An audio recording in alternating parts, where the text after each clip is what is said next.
Alam mo ba sa astrology, meron tayong tinatawag na chart ruler. And si chart ruler kasi, siya yung parang natawag natin, parang CEO ng buong chart mo. And siya yung nagsasabi kung paano ka mag-navigate sa life mo, and paano mo na-express yung sarili mo din. And also din yung paano magiging theme ng life mo. So what is your chart ruler? Pag-usapan natin siya. So, si chart ruler kasi, malalaman mo kung ano siya, yung planet, yung ruling chart ruler planet mo.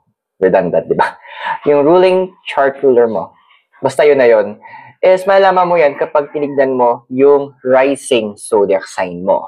So, example, kung ang rising sign mo, sabihin natin, it's Aries. So, your chart ruler is the planet Mars. Or sabihin natin na ang chart ruler mo is, sabihin natin si Capricorn, then your chart ruler is si Saturn. So each of those planets brings something. May malaking influence yun sa'yo. So pag nahanap mo naman na kung ano yung chart ruler mo, tingnan mo sa birth chart mo, nasa ang house siya. Ibig sabihin nun, doon siya mas dominant or malaki yung influence niya. So example, sabihin natin, ang chart ruler, ang rising sign mo naman is sabihin Scorpio. So ang ruling planet niyan, in traditional, it's Mars. But yung sinusundan ko is the modern, so it will be Pluto. So sabihin natin si Pluto mo nasa 10th house. So andoon na you are driven by career.